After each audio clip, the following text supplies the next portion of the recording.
Don't be alarmed. The quasi-shimmering light before you is a trans-dimensional gateway to other worlds, other voices, other thoughts, and other realities.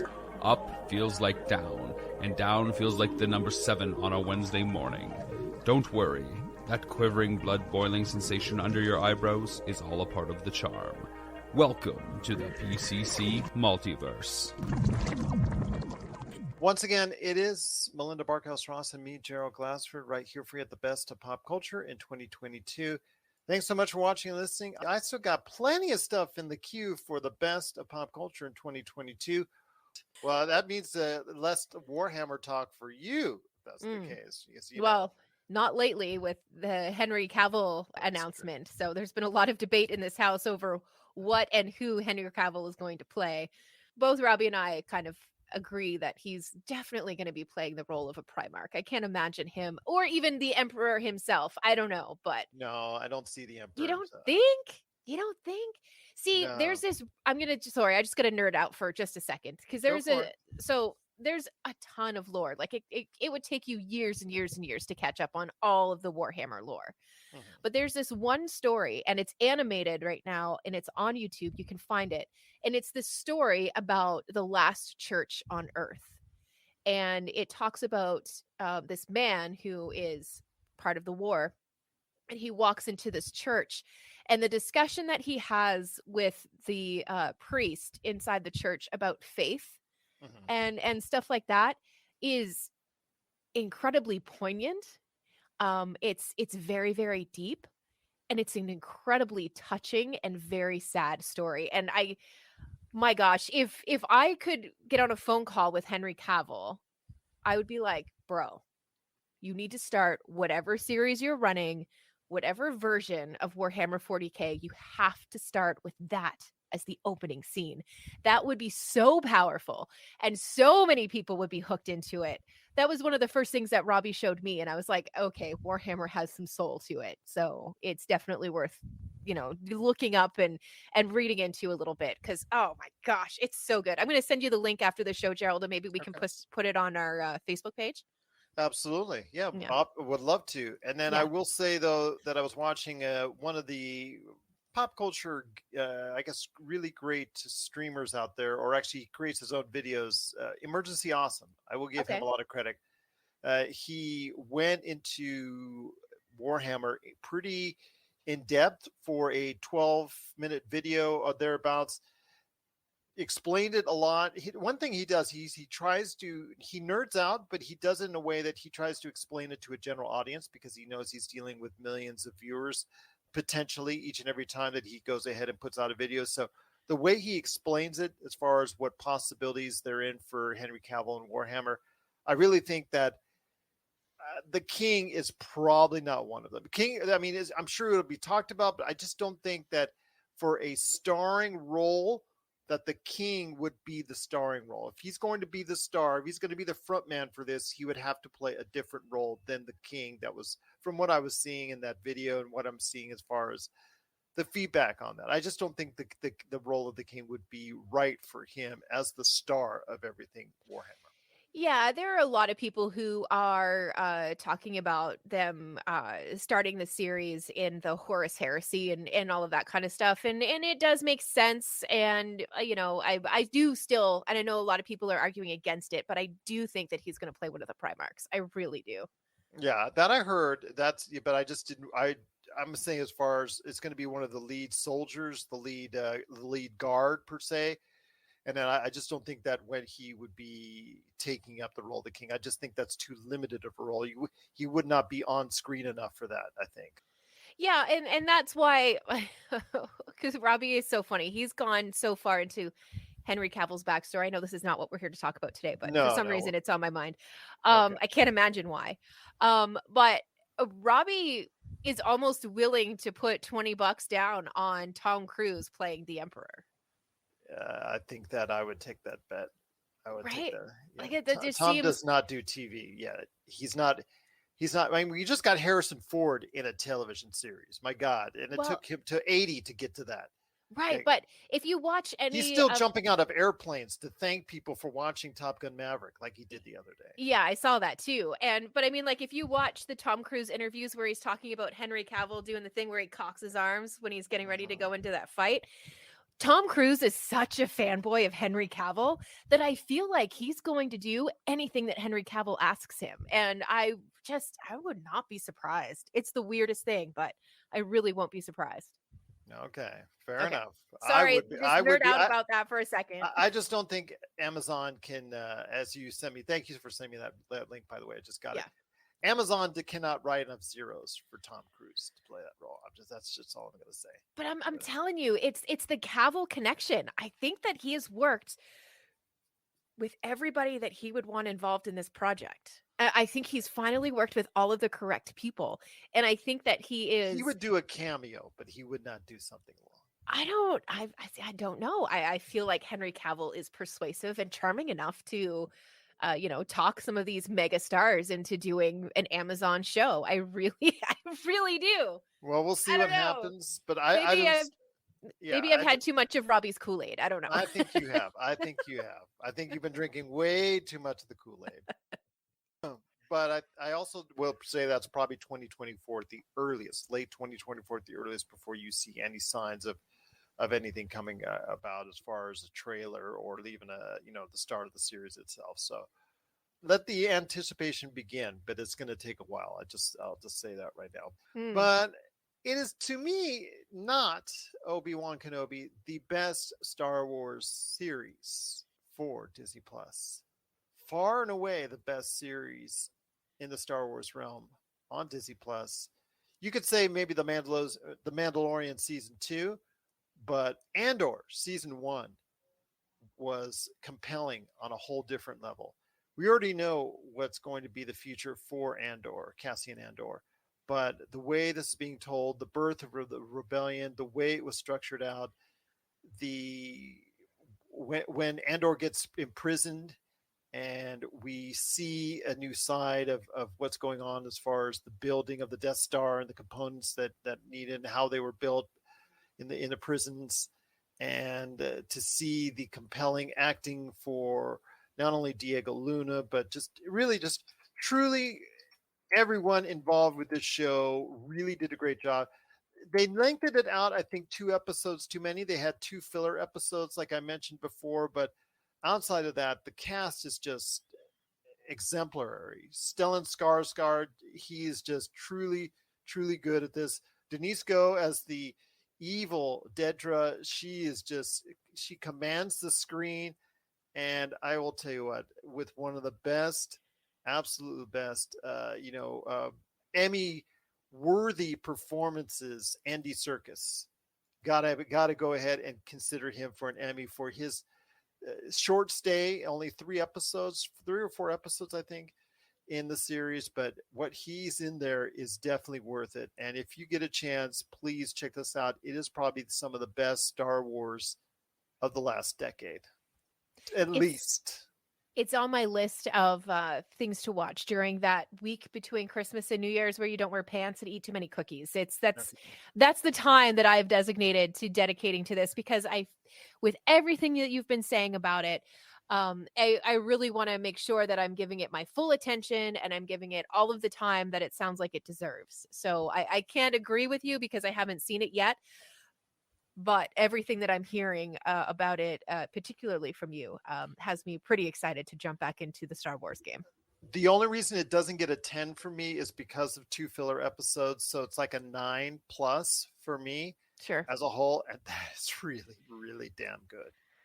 Yeah. And, we've talked about it before, the importance of those filler episodes that you need to take to give your audience a moment to breathe. And, we talked about that a lot this year, particularly with the Andor, as well as Hawkeye. There were a couple of episodes in there that, could be considered filler episodes. And I think it's important to give the characters a break. I think it's important to give the audience an opportunity to take a bit of a break and catch their breath and all of that kind of stuff. So I think those episodes are important. But by the sounds of it, the pace of Andor is pretty pretty quick, so I can understand why a quote unquote filler episode, or a shopping episode as we call it in the D&D world, is, you know, important to put in place. Oh, but I tell you that last episode is extremely emotional, extremely compelling, and gives purpose and meaning for the rebellion in and of itself. And I will say that it is definitely worth the watch. It is one of my best of 2022 in pop culture. It is Star Wars Andor season 1. It may not be the most watched Disney Plus show that's out there, which is probably very disappointing to me, but if you haven't caught it yet, it is well worth your time. Absolutely. Anything else for you, my friend? Because I still got a couple more to go. Yeah, actually, I've got 3 more to go. Wordle? Of course.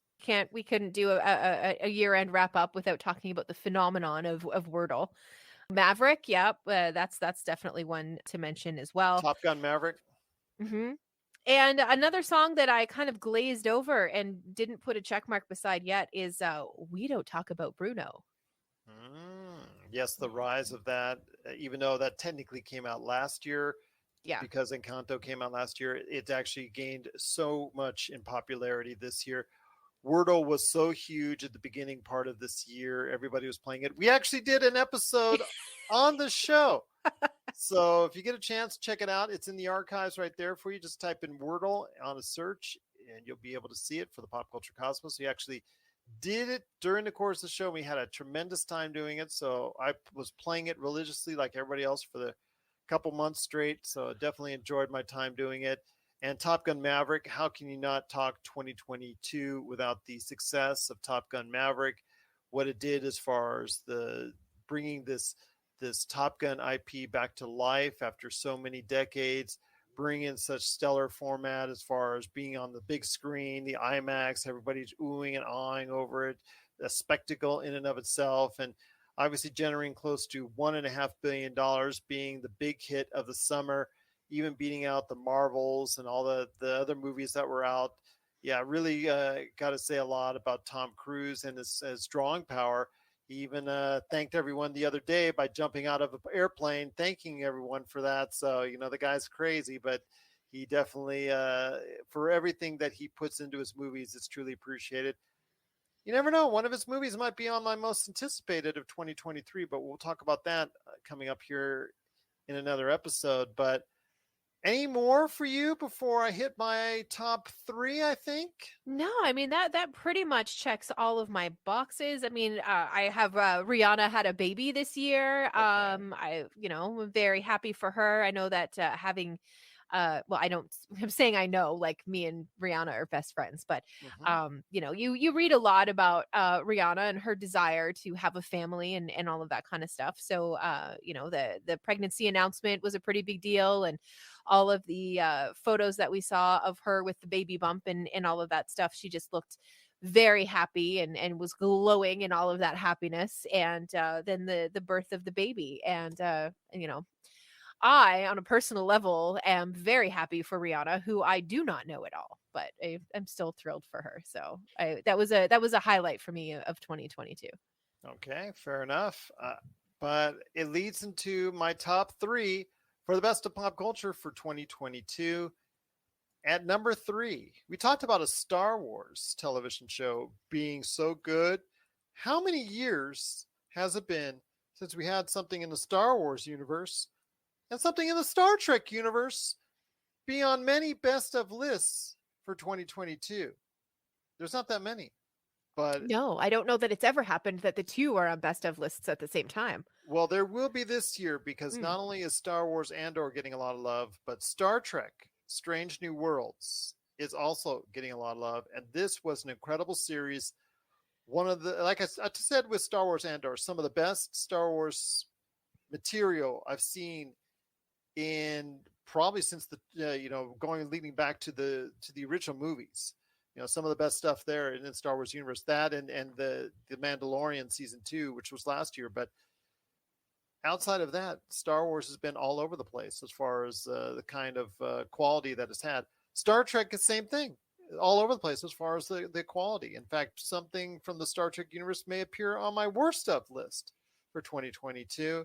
But when it comes to the best of Star Trek Strange New Worlds, absolutely fantastic series. It's an offshoot of something that was done in Star Trek Discovery, and some of the characters were brought over for this.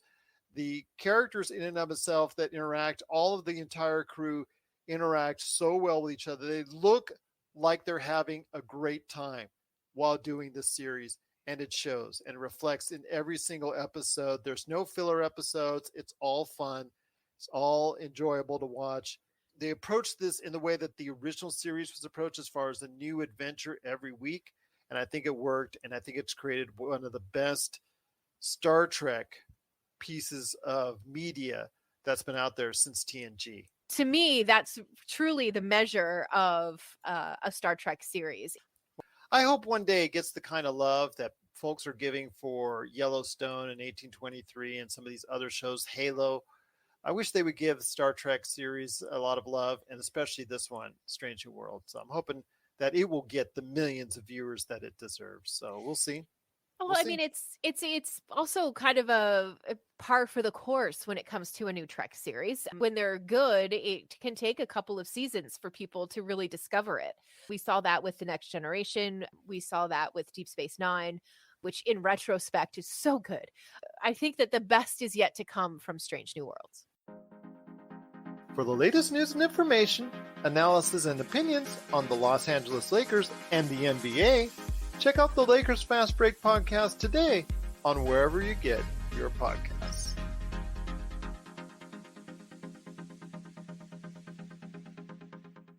All right, my top two, the best of 22 in pop culture, is here. And I'm going to start off with the movie that you and I talked about a little bit earlier that we saw a bit of at NAB, and that is The Amazing Everything Everywhere All at Once. My number two item in pop culture for 2022, Michelle Yeoh is simply outstanding. It's a breathtaking movie. It's a multiverse movie that Marvel wishes it could make, but cannot even come close to. Doctor Strange absolutely gets destroyed by Michelle Yeoh because this movie really kicked its ass. And it kicks ass on its own. Really just experience unlike anything I saw this year, except with one exception. So definitely am really happy for it. I hope it gets all the gold as far as the Oscars, Golden Globes. I hope it rides that momentum all the way through, and hopefully it gets everything that it just deserves. And it's been a surprise hit for A24. A24's biggest movie ever is Everything Everywhere All at Once. And it is, because it is Everything Everywhere All at Once. And it is my number two pop culture item of the year. Yeah, and I think what's also truly great about it, you mentioned the studio A24, and it's an example of the things I think that people are starving for from Hollywood, and that is interesting, unique ideas and unique stories instead of this rehashing and the redo and the go back and make over this movie and swap out these characters and put these characters in. Like, I think that the Hollywood creative tank seems to be pretty close to empty. And then you see a movie like Everything Everywhere All at Once come in and just absolutely dominate. You would hope that, the bigger studios in Hollywood would take note and be like, okay, so some out of the box ideas are really going to hit. And, it probably was a gamble for this little studio, but man, oh man, has it paid off for them. That it has. And I'm very excited to go ahead and see if Michelle Yeoh and all the others involved with this film will be receiving all the just due in the new year for what they did for Everything Everywhere All at Once. Yeah, Michelle is deadly. I mean, in everything that she's in, she's fantastic. But man, oh man, she's so good in this. Absolutely. All right. Well, that leads me to my number one. And so your number one thing in pop culture was for this year? I didn't really have like an order exactly. But some of the stuff that I probably talked about the most ad nauseum was probably Everything Everywhere All at Once. Probably followed up by Wednesday. I encourage people to watch that as much as possible, and probably Spy Family. I think I've turned people onto that one quite a bit as well, just in passing conversations. So those are probably the things that I probably talked about the most, she said with a question mark. Well, that's something you definitely have talked about quite a bit. So that's your best of as far as pop culture for 2022. My best of pop culture for 2022 is none other than Severance on Apple Plus. Of course. Severance on Apple Plus. I've already watched the series, this season 1, 3 times already, and I'm looking to do a 4th just before season 2 starts. Amazing.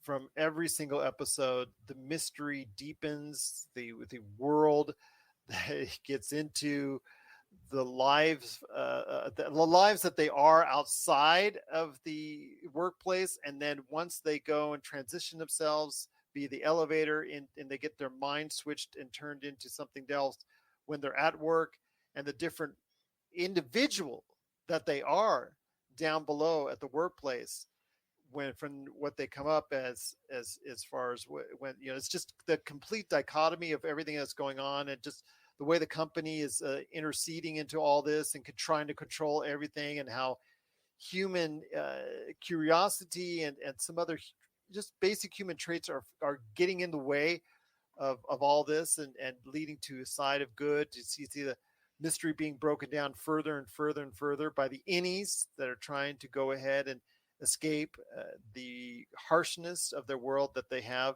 and become part of the universe themselves, at maybe sometimes at the cost of their own outward selves, but still they're trying to do what they can to go ahead and survive in this mix and get the word out about how they're themselves are being treated when they go down there to work each and every day. So yeah, definitely a compelling television. Every single episode was fantastic. It was top notch.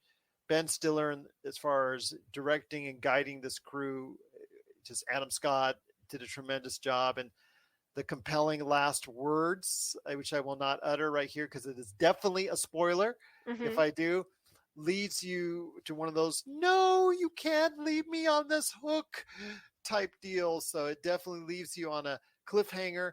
And again, it is still one of the best seasons of television I have watched this century. Holy moly. And that's 22 years already. So that tells you something. Those are big words, sir. Yes. I cannot call it one of the best series of all time because it's only one season. So you don't know where it's going from there. But I can tell you of the season itself, it's one of the best I've ever watched. Incredible. All right. Well, there you have it. There's our list of the best in pop culture for 2022. But before we head on out, got a couple more things we want to run down. And of course, if we have the best in pop culture 2022, please check that out. There's also the worst in pop culture for 2022. And hopefully Robbie will not appear in any of these lists. Is that correct? Yeah, no. He's definitely not part of the worst of 2022. Okay, that's good. I just wanted to make sure. But once again, it's Melinda Barkhouse-Ross and me, Gerald Glassford, coming right back at you here at the Pop Culture Cosmos. Catch Melinda each and every time out as part of the Vampires and Vitae, right there for you, wherever you get your podcasts. And of course on YouTube, please go ahead and subscribe today.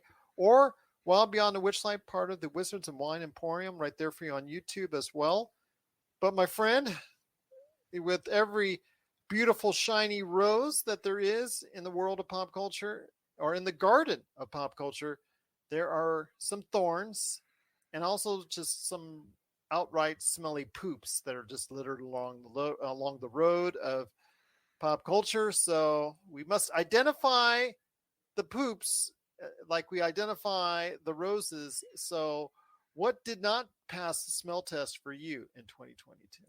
Oh, we're just going to jump right into it, huh? Yep. We're the worst stuff. All right. Well, I'm going to start with a pretty bummer of a moment for a night that was filled with some really notable winners. And that is the Oscar slap. That was truly unfortunate. And yeah, it was, I don't even know how to continue that conversation. It was a terrible moment for Will Smith, obviously for Chris Rock as well.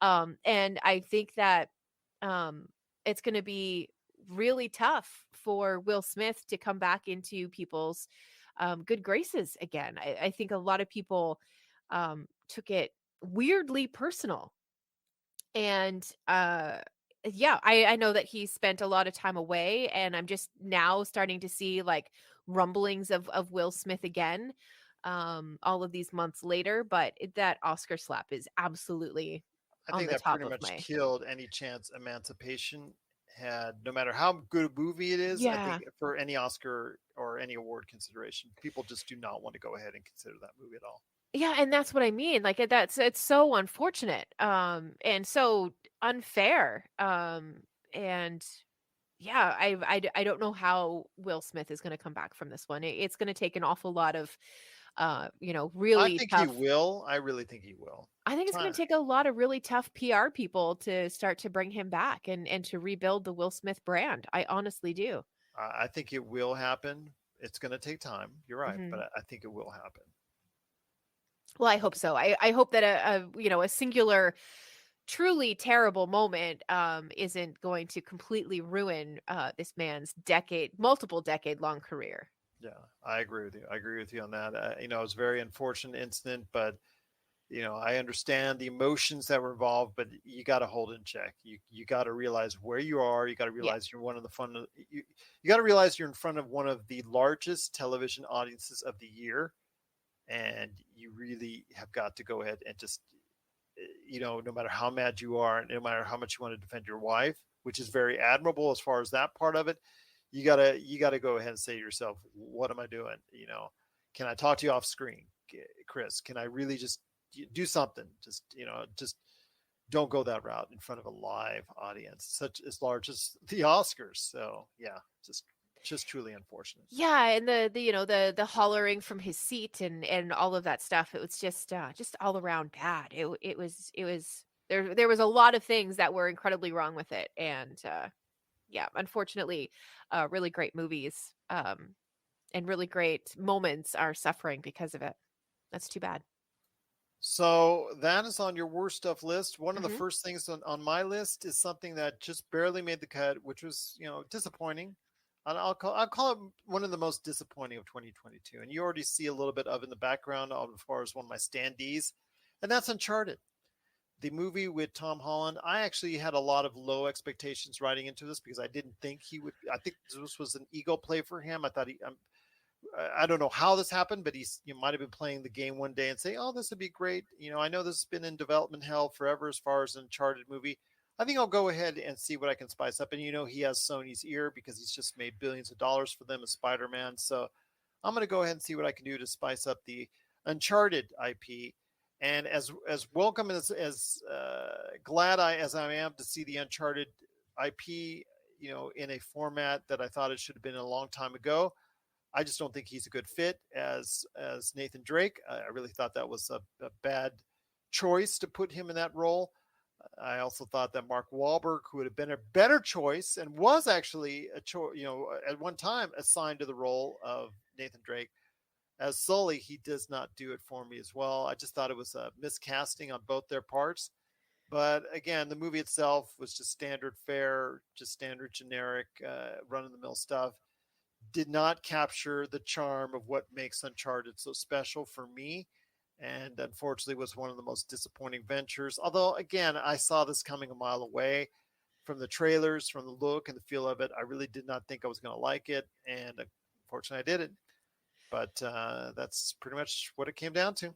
I think there may have been a little bit of like litmus testing going on behalf of Sony, just seeing how much or where Tom Holland is in terms of stardom, and getting people out to the theaters as in a role other than Spider-Man. I think that it was a bit of an experiment with the studio, and I think that they kind of had an answer pretty quickly. And is that fair to him? You can't say, but I do think that was a bit of a test. Again, they're seeing how far they could go with him. If it gets an Uncharted 2, then obviously that shows the drawing power of Tom, and see what he can do to go ahead and keep continuing the role of Nathan Drake. Again, I don't think it's a great fit, but that's just me. But I think since the movie made right around $400 million worldwide, I think it's under consideration by Sony to go ahead and continue this IP. But again, it's not because of the quality of the movie itself. So I will just leave it at that. It's because you wanted to go ahead and see Tom Holland, and there you go. Exactly. Yeah. I think the actor was bigger than the movie. And, you see that happen, and you see it happen to varying degrees of success. And I don't think that was a successful endeavor, but perhaps with a different script and all of that kind of stuff, maybe the second one will be better. I don't know. I'm going to try to hold out some hope and fall on the line of positive instead of negative. Well, the credits, end roll credits, if it's leading into that as far as a sequel, lead into the events similarly of what took place in the original video game. Mm-hmm. So if that's the case, there's a template there for you. So That's already worked. That could be the case here, but we'll see. Thanks for checking out the PCC, the pop culture cosmos. We'll be back in one moment. And if you're ready to talk toys, I haven't stopped talking toys. Let's get to it. It's the Jay and Rob Toy Show, and we're back for season 2 for 10 more episodes of toy talking goodness. And this time we talk Marvel figures, we talk DC figures, holy grails, play sets, what if scenarios, and so much more. But we're not alone. We've brought a few friends with us this time. All that and of course our action figure spotlight. So check out the Jay and Rob Toy Show season 2, exclusively on Jinx Esports TV Canada. So Uncharted is one of my worst of 2022. It's probably the most disappointing of 2022. At least it's up there. Blonde is another movie I unfortunately got the chance to see on Netflix. Ana de Armas, she's a great actress. She's going to be ballerina. Something that we're going to be seeing, talking about as far as the upcoming for the most anticipated stuff that we're doing for the ballerina John Wick series coming up. But as Marilyn Monroe, it just wasn't a fit as far as the accent. I couldn't get by it, but the fact is it's just a mean movie. The direction and the script that played out for her as far as her entire life. I understand there's a lot of wrong that was done to her in her life, but this continually beat you over the head from her childhood on as far as all the negativity and all the bad things that have happened, that happened or did happen or did not happen because they made some stuff up for this movie, quite literally. It was pretty much all in the negative realm. And they just literally just kept on beating you over the head with it time in and time out. And yeah, it's just it's an unforgiving movie, and it's not in a good way with Blonde. Yeah, I'm going to piggyback on that. And you can't mention that movie without talking about Kim Kardashian wearing Marilyn Monroe's dress I believe it was the Met Gala. Mm-hmm. And the amount of damage that was done to this particular dress that Marilyn wore.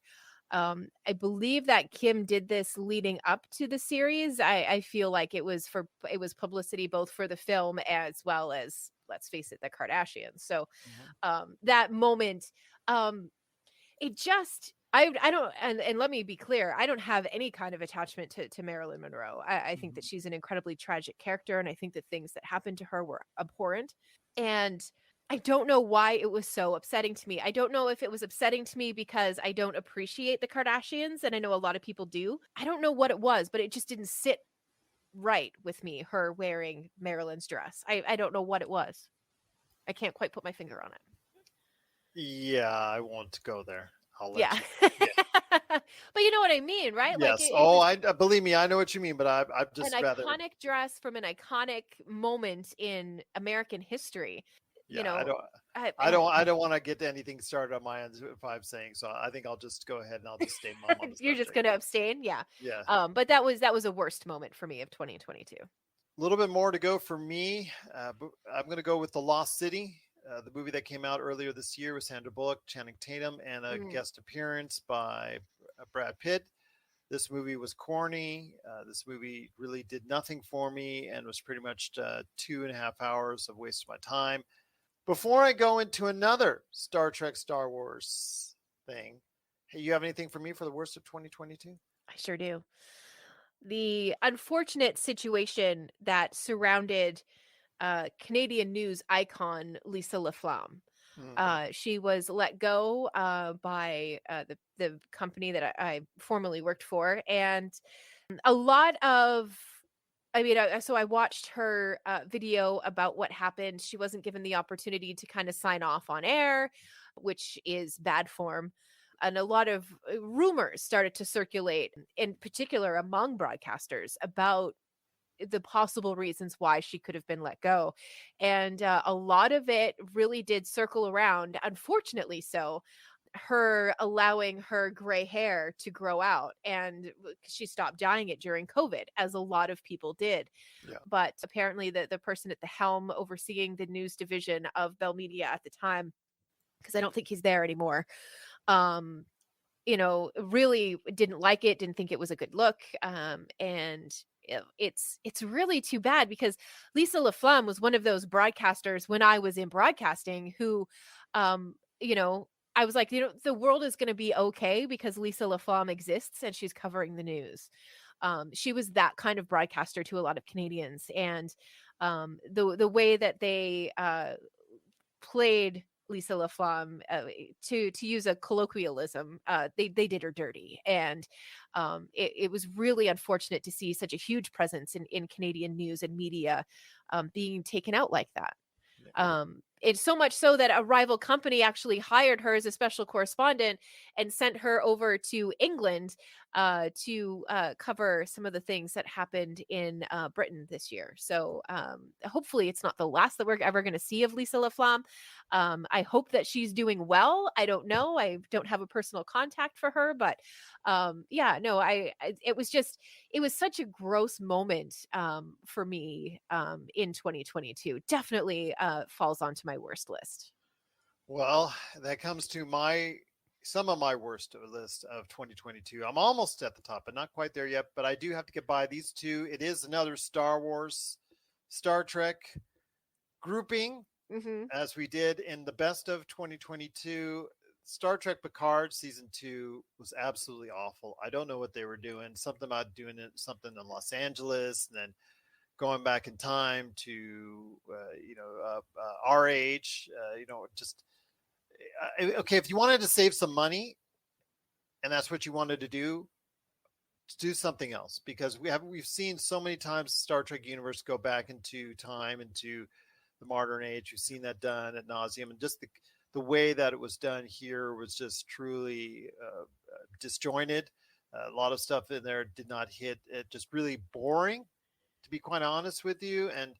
And Patrick Stewart trying to lead all this, and he's at such an advanced age, it's really hard for him to go ahead and have that compelling voice that he once did as Jean-Luc Picard. And I don't know. I'm glad that there's a season 3 coming up, because it's going to end the series in hopefully a better note. But season 2 was just pretty much a downer as far as how you get there. So that was pretty much a bummer for me. I know you are a fan of Star Trek Picard. You are our Star Trek actually Miss Know-It-All on this show, but for me, Star Trek Picard was a very big miss this season. Yeah, if I'm not mistaken, season 2 was filmed during the height of COVID. And it shows. Yeah, so I feel like there was a lot of scrambling to, produce something and get content out. And unfortunately, a rush job like that and a massive rewrite, because heaven only knows what they actually had planned, but weren't able to do because of the situation that the entire world was put into. I think that it probably did suffer from that. But I can say that a lot of the stuff that I'm seeing is talking about how they're bringing in some of the actors from Deep Space Nine into the 3rd season to give Deep Space Nine fans an opportunity to see those characters again. And TNG. And to say goodbye. So I'm very much looking forward to season 3. Season 2, hiccup. Season 3, let's get at it, and let us say, a fond farewell to Picard, who will forever hold a very special place in my heart, has for many, many years. It's disappointing to see something attached to Picard on a worst list, but I do understand it. So let's not go ahead and be shy when it comes to the Star Wars universe, although it did have its highs as well with Andor, and of course what you said with Obi-Wan Kenobi. It did have its lows with the Book of Sloboda Fett, and unfortunately there's a reason why we kept on joking about the Book of Sloboda Fett, because I think it's still going on, even though it was, I think, only 6 episodes. I think the episodes are still continuing. Or is it just my imagination? They moved at such a slow pace. I think if you need to see the Book of Sloboda Fett, if you're a completionist or want to know exactly what happened to Boba Fett, how he got out of the Sarlacc pit and all that, just watch the first 10 minutes. You're done with the series after that point. You don't really need to see anything continuing after that, because after you understand how he gets out of the Sarlacc pit, that's it. That's all you need to watch. No, that's not it, because you get to see the Mandalorian. But it's not a Mandalorian series, but it takes over the series. When the highlight of the series is him coming back onto the series, and then they have an episode like a Mandalorian 1.5 in the middle of it, that tells me that they have no confidence in the Book of Boba Fett itself. So yeah, the Book of Boba Fett was just really disappointing in of itself. Ming-Na Wen, she's such a sensational actress. She didn't get anything as far as content really to chew on. So I feel really bad for her and her character. So yeah, just really overall, just a disappointing effort. The Book of Sloboba Fett, aka the Book of Boba Fett, is on my list. Any any other stinkers for you? Because I've got 3 more before we head on out. Okay, so and I'm going to say that I'm struggling, but I think I'm only struggling because I'm putting it on a worst of list. And because I felt like it was a terrible moment, whether or not you follow the British monarchy. And of course, I'm going to mention the death of Queen Elizabeth II. That was, as a Canadian, we are still very much tied to, the Queen and the royal family. So I grew up only knowing Queen Elizabeth as, the head of the monarchy. So this idea now that the next time I go back to Canada, her portraits will be replaced with portraits of now King Charles. So that's going to be weird to see. It's going to feel a little bit surrealistic, I think. I mean, she reigned for 70 years. That's incredible.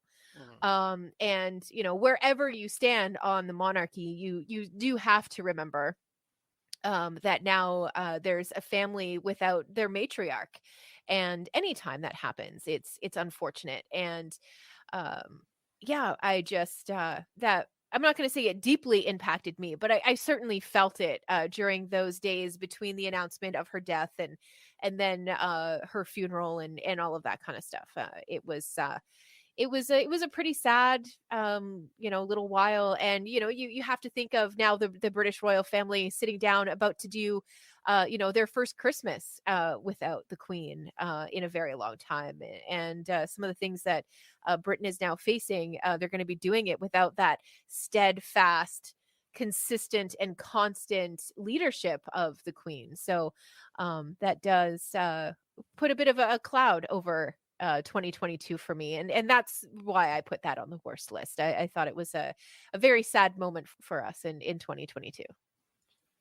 What I have left on the worst of 22 is pretty bad. Pretty bad stuff. We ripped on it hard here at the Pop Culture Cosmos. The first one is the Paramount Plus series that actually got a lot of notoriety. It got a lot of ratings, and it wasn't Yellowstone or 1823. It was based off of one of my favorite video game properties, something I was so excited to see, which unfortunately didn't come to be, and that was Halo. And they found so many different ways they could mess with this IP and change it. I know that Halo, especially in more recent editions, more recent numbered parts of the IP, have really gone off the rails and really have made Halo fans angry. Well, this series did the same thing. It took the Halo lore in many ways and just took it aside, threw it away, jumbled it all around, mixed it up, made individuals that we thought we could follow and like and enjoy into something else. And took Master Chief and just changed all the things around, that he was all about. And first of all, his helmet coming off most of the series, I think, was pretty much a shocker to a lot of people. Then the fact that, he had a relationship of some time, I cannot say exactly what, on family-friendly radio, and I will just leave it at that. So it was just something that you had to be seen to believe. But if you've been a longtime follower of the Halo universe and Master Chief, I can clearly say you were disappointed by what you saw with Halo. Yeah, absolutely. And just based on your reviews, it was a series that I didn't even bother with. I was like, I'm not going to give this any of my time. Gerald said it's terrible. Space cable cars. Need I say more? You don't. You really don't. I get it. I understand. If you're in the Las Vegas and Henderson areas and are looking to buy, sell, or trade the best in classic or current video games and pop culture collectibles, there's no better place to go than Retro City Games. From Xbox to PlayStation, Nintendo to Atari, the great crew at Retro City Games provides the best place to go for all your gaming options. Stop by their 2 awesome locations in Henderson and also the Las Vegas Strip, or follow Retro City Games on Facebook and Instagram for all the latest deals and new items. Without a doubt, there's no better place to go for your gaming needs than your friends at Retro City Games. But these 2 stinkers rise above the rest as far as the worst in pop culture for 2022. So before I go with that, there's nothing else as far as the worst of 2022 for you in pop culture? Well, I mean, the switch in ownership of Twitter has been tough for a lot of people to deal with. You know, that could be a hot take for some people. I don't know, but it was enough for us to consider changing platforms for all of our podcasts and stuff like that. And we've dipped our toes in a few options to see where we're going to land, but it's keeping a close eye on everything that's happening there and just trying to, wait it out and wait for things to start to settle down. But that led to some pretty turbulent times as far as social media goes. So I put that on my worst list. For me, it's down to 2 for the worst of 2022 in pop culture. And if you watched and wasted an hour plus of your time with the movie Moonfall, God help you. Halle Berry has her shining moments. She's such a sensational actress, such a wonderful presence on screen. And then she could pull out stinkers like, what was it? A Catwoman. Catwoman, yeah. Yeah, and stinkers like this. This is Moonfall. This was terrible. This trying to save the Earth from whatever's going on. And the only way the moon is somehow spewing out this stuff that's going to destroy the Earth. And it's absolutely awful. The special effects are awful. The story is terrible. The jokes are terrible. It was actually done by Roland Emmerich, who's done a couple of these lame disaster movies. I think he did 2012, if I'm not mistaken. God, that sounds right. Is that the one with John Cusack? Yeah, limo driver. Yeah, and that was awful. Yeah. This was worse, and fits all those same tropes. The wisecracking guy that's there that seemingly knows everything as far as what was going on and knew ahead of time. And he's joking through all the way through, and he's all comedic fodder, and he's terrible. There's just a paycheck movie. It is, when you get down to it, it is just a paycheck movie. They were there for the paycheck and nothing more. It was just really Patrick Wilson, yes. Halle Berry. They're just there for the paycheck. They're moving on. They can put this on their resume, and it's like a very small part. People forget about it because this movie is absolutely forgettable. Yeah, I don't think I would include that one on my resume, to be honest. I think I would just delete that from my IMDb. Yeah, you might want to after watching it. But yes, Moonfall is the worst movie of 2022 for me. And the worst item of pop culture for 2022. I can't believe I suffered through 10 episodes of this. That's only because the nostalgic part and because the fact that Netflix dared me to go ahead and watch it and dared everybody to go ahead and watch it. Unfortunately, it never made the Netflix top 10 and just got canceled last week. Unsurprisingly, is Blockbuster.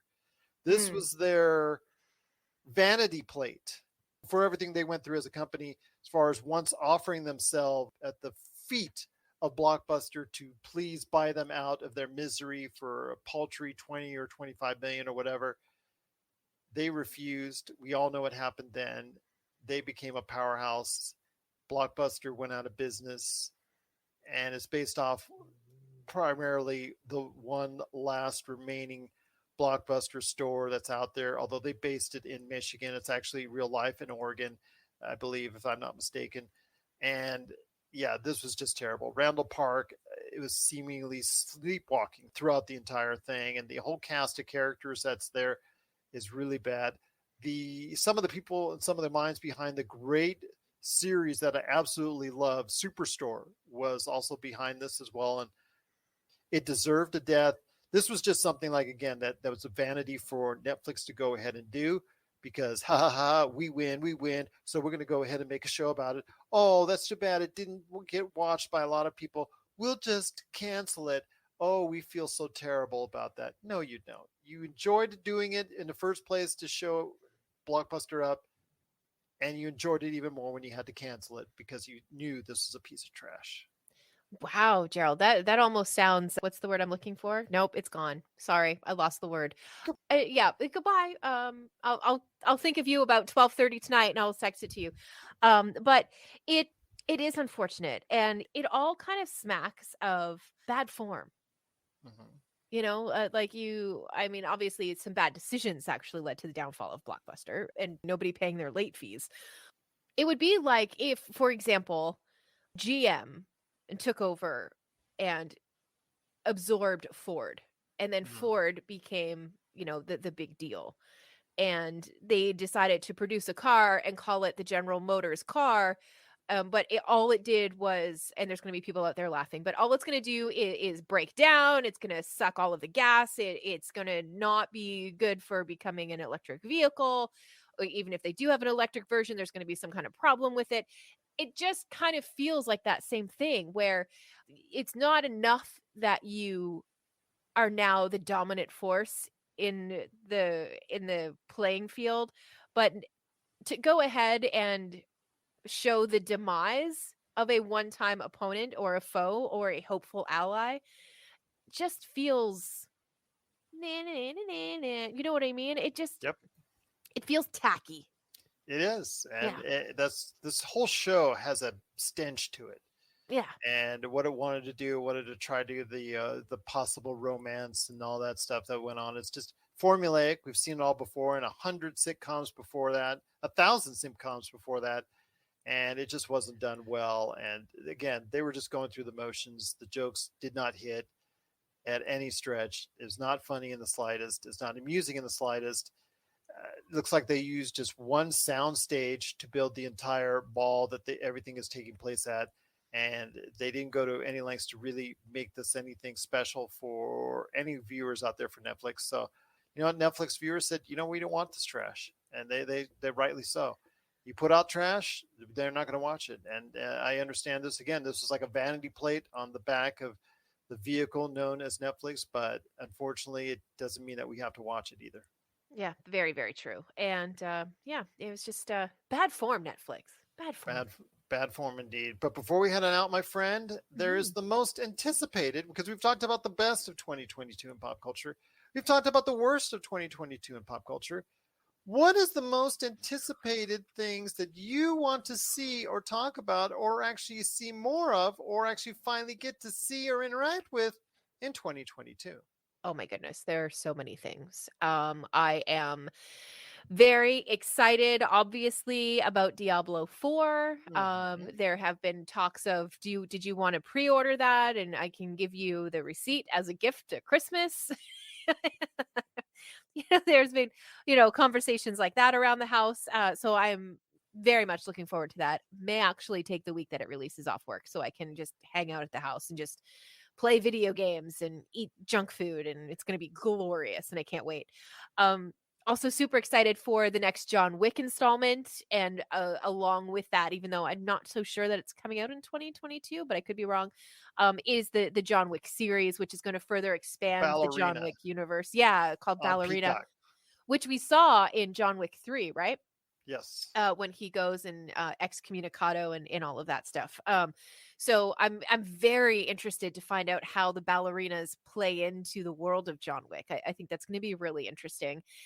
And as a dungeon master, I am very interested in the Dungeons and Dragons movie. Even if it's terrible, I'm sure it's still going to be kind of fun, like any D&D session. Even if it's bad, it's still fun. And what I think would be very funny and even a little bit cheeky is if they put it in theaters for like 2 weeks and then pulled it out for like 3 weeks and then plopped it back in for a week and then pulled it out for like 3 weeks. Because then it would be like trying to schedule an actual D&D game and getting everybody around the table. seems to be hit or miss in how some of that stuff can work out in terms of schedules. I don't think they're going to go that deep into, the realism of Dungeons and Dragons, but I am excited for the movie. Even the one that had Jeremy Irons in it ages ago.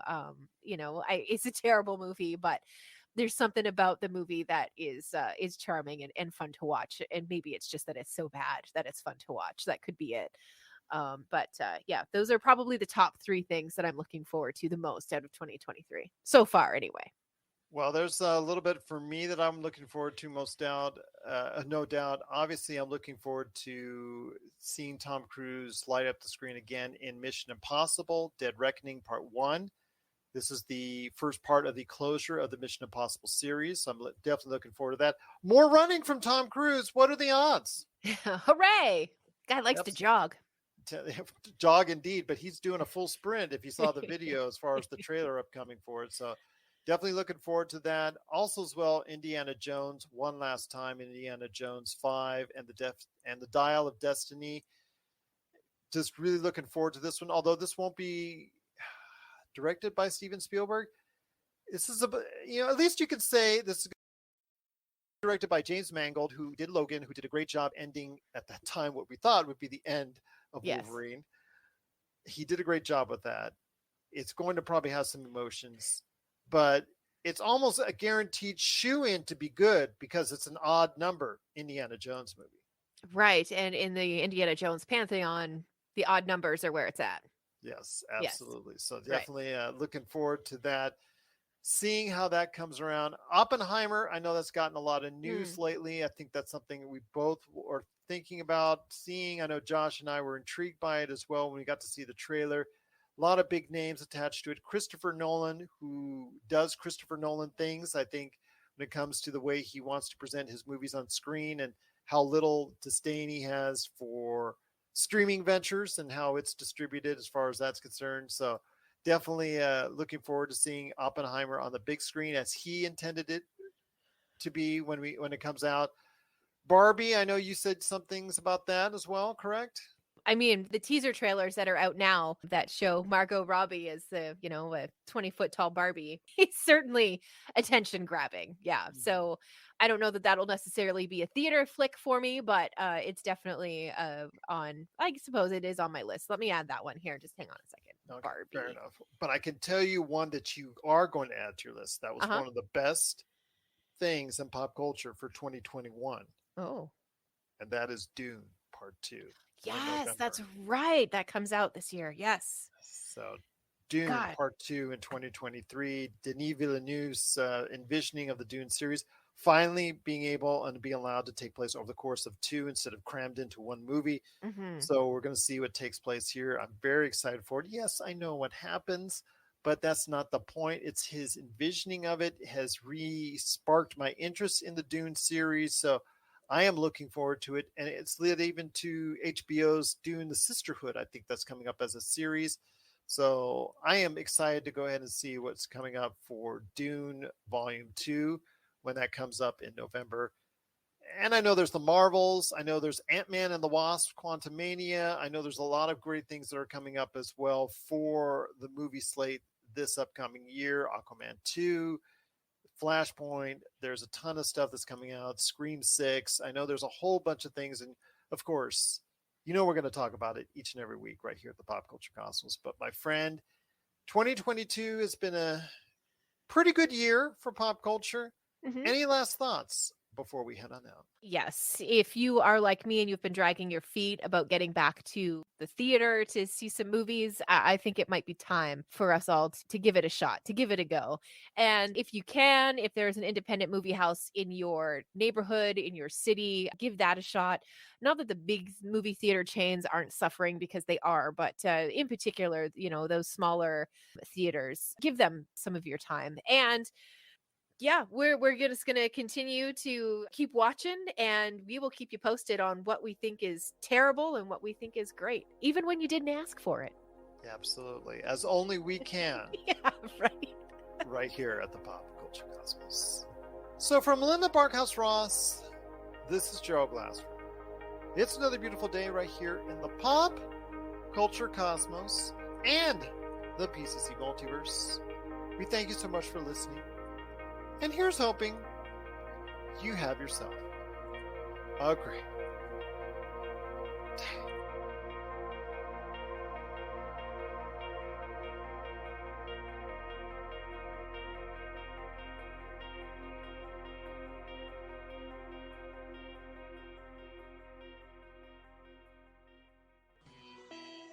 You're listening to a Weeby Geeks Network podcast. Tangent Bound Network. Let your voice be heard. TangentBoundNetwork.com.